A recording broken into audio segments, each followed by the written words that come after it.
Good morning, team. I'm in Chicago right now and will probably be in Nashville within like 2 or 3 hours. Thinking about going to the airport right now, but that's neither here nor there. I'm actually here today to talk to you about emotional control. I got a story I want to tell you guys that happened to me on a shift a couple days ago. Uh, and it was funny and also horrifying and also not funny, uh, all at the same time. Essentially, what happened was, and remember, this story is about emotional control. Essentially, what happened was is that this lady came outside. Now, mind you, I'm working at a luxury hotel. The post is outside the front of the building, just kind of patrolling the parking lot. No big deals, no big issues. This young lady comes outside from a very small town of like 1,500 people and just starts chatting me up, small talk. And she's obviously waiting for a Uber Eats. So she talks about how hungry she is. Very nice, very calm, very mild mannered and respectful lady. Like totally, totally blown away by how good of a person this lady was, essentially, at first. So I'm talking to her. Driver says that the food has been dropped off. She was like, no, it hasn't, because he's not here. She gets on the phone with the driver and starts trying to give him directions. The driver starts to get upset because he's been on the phone with her for like 10 or 15 minutes, and she is trying to tell him where the location is by telling him where he should be. But the person is keeping their cool. A good another 5 or 6 minutes go by. Finally, the driver gets so frustrated that he makes a comment and says, all you got to do is listen for the car with squeaky brakes. I wish he wouldn't have said that.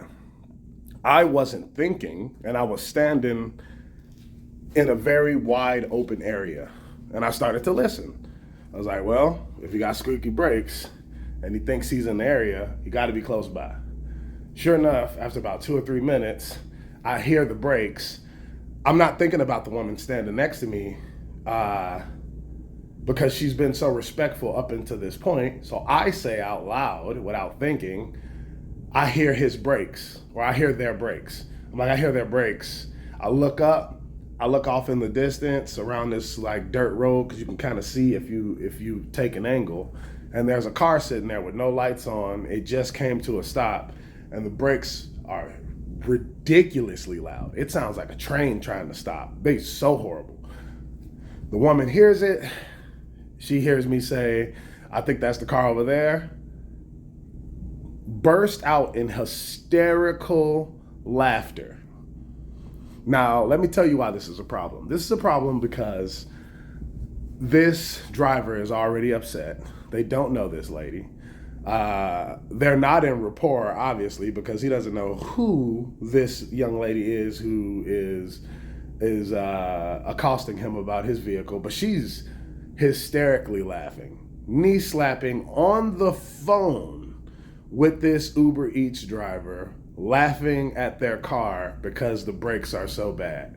And I'm not gonna lie, these brakes were supersonic loud. Like, to the point where it's like you don't have any more brake pad left. It's actually dangerous to drive that car. And she's standing next to me cracking up. I can tell when the driver drives up that they don't think this is funny. Now here's where the emotional control kicks in. She's laughing so hard and we've been in rapport that now I want to laugh, even though I know that it's not appropriate to laugh at this person in their face. And the driver is kind of half laughing. You can tell they don't really think it's funny, and that they're getting angrier and angrier. So I have to reframe and change the subject immediately when I see their face, or else I'm gonna have a luxury hotel with a guest and an Uber Eats driver arguing out front, and I wouldn't be mad at this Uber Eats driver with the way and the intensity that this lady was laughing at her or them.